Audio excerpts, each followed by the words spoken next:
Hello friends, आइए हम सब केमिकल इक्वेशन को बैलेंस करते हैं, रासायनिक समीकरण को संतुलित करते हैं। हिंदी में बोलेंगे। यहाँ पर इस तरीके से हमारा लिखा हुआ है, हिंदी में लिखा हुआ है calcium hydroxide plus carbon dioxide ने जब रिएक्शन किया तो क्या बना, कैल्शियम कार्बोनेट और जल बना। इसको हमको बैलेंस करना है। इसको बैलेंस करने के लिए सबसे पहले हमको इसका केमिकल फार्मूला लिखना होगा। आइए कैल्शियम हाइड्रोक्साइड का हम केमिकल फार्मूला लिखते हैं। कैल्शियम हाइड्रोक्साइड प्लस में हमारा क्या है, कार्बन डाइऑक्साइड। इसका फार्मूला ये होगा,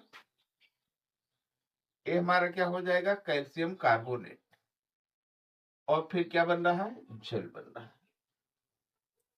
आइए देखें यहाँ पर क्या हमारा बैलेंस है, क्या अनबैलेंस है।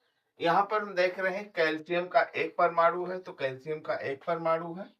और ऑक्सीजन का देख लो, ऑक्सीजन यहाँ दो है, यहाँ दो है, तो यहाँ पर दो दो मिलके कितना हो गया, चार हो गया। यहाँ पर कितना है, तीन और एक, ये भी चार हो गया हमारा। हाइड्रोजन हमारा कितना है, यहाँ पर दो है। जैसा कि हमने आपको प्रारंभिक वीडियो में बताया था कि होल टॉइज होता है, जैसे यहाँ पर हमने H का होल टॉइज लिखा हुआ है, तो इसका मतलब ये कितना परमाणु हाइड्रोजन का है, दो परमाणु हाइड्रोजन का है। तो यहाँ पर हम देख रहे हैं हाइड्रोजन भी हमारा कितना है, हाइड्रोजन का दो परमाणु उत्पाद में है। इसलिए ये हमारा जो समीकरण लिखा गया, ये हमारा बैलेंस समीकरण है। आइए दूसरा देखते हैं। यहाँ पर हमारा क्या है, बेरियम क्लोराइड प्लस में पोटेशियम सल्फेट। ये हम फार्मूले को कैसे लिख पा रहे हैं, आप सब फार्मूले का निर्माण आपने 9th क्लास में पढ़ा होगा कि किस तरीके से। जैसे यहाँ पर हमारा K2 क्यों लगा, हमने यहाँ KSO4 क्यों नहीं लिख दिया, जैसे यहाँ पर हमने बेरियम क्लोराइड लिखा है तो हमने यहाँ पर Cl2 क्यों लिखा है। ये सारी बातें जो है हम आपको केमिकल फार्मूला बनाने के लिए बता देंगे। फिलहाल अभी हम सब संतुलित करना सीख रहे हैं, इसको हम जान लेते हैं। ये हमारा क्या है, बेरियम सल्फेट है, BaSO4 प्लस में क्या हो जाएगा, KCl।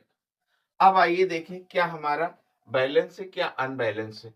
बेरियम का एक परमाणु है, बेरियम का एक परमाणु है।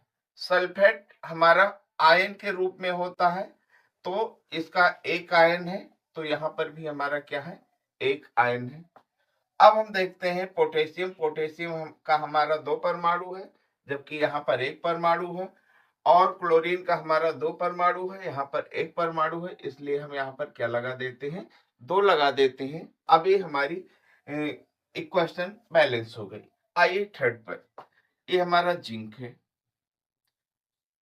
सल्फ्यूरिक अम्ल H2SO4 फार्मूला होता है। इसने क्या रिएक्शन करके क्या बनाया है, जिंक सल्फेट बनाया। और प्लस में क्या बनेगा, हाइड्रोजन गैस बनेगा, H2। हाइड्रोजन गैस का फार्मूला क्या होता है, H2। आइए देखें ये बैलेंस है। Zn का एक परमाणु है, Zn का एक परमाणु है। सल्फेट को जैसा हमने बताया कि आयन के रूप में होता है, तो यहाँ पर एक आयन है हमारा सल्फेट का। और हाइड्रोजन गैस का यहाँ कितना परमाणु है, दो है, यहाँ पर भी दो परमाणु है, इसलिए केमिकल इक्वेशन हमारी बैलेंस है। थर्ड पर आइए, सिल्वर नाइट्रेट AgNO3 प्लस में हमारा क्या, जिंक क्लोराइड। क्या बना रहा है, यहाँ पर सिल्वर क्लोराइड बना रहा है। और फिर जिंक नाइट्रेट ZnNO3 का होल टॉइज। देखें हमारा बैलेंस है। Ag का एक परमाणु है, यहाँ पर भी एक परमाणु है। यहाँ पर क्लोरीन का हमारा कितना है, दो परमाणु है, जबकि एक परमाणु है। तो यहाँ पर हम क्या कर देते हैं, दो से गुणा कर देते हैं। लेकिन अब हमारा क्या हो गया, सिल्वर अनबैलेंस हो गया। सिल्वर का यहाँ दो परमाणु हो गया, जबकि यहाँ पर एक हो गया, इसलिए हमने यहाँ पर दो लगा दिया। अब नाइट्रेट के लिए देखते हैं। नाइट्रेट भी हमारा आयन के रूप में होता है, ये यहाँ से हमारा इधर गया, वोल्टाइज में हो गया, तो यानी नाइट्रेट का 2 आयन हो गया। इसके आगे 2 लगा हुआ है, मतलब कि हमारा नाइट्रेट भी बैलेंस हो गया। किसको बैलेंस करने पर? सिल्वर को बैलेंस करने पर।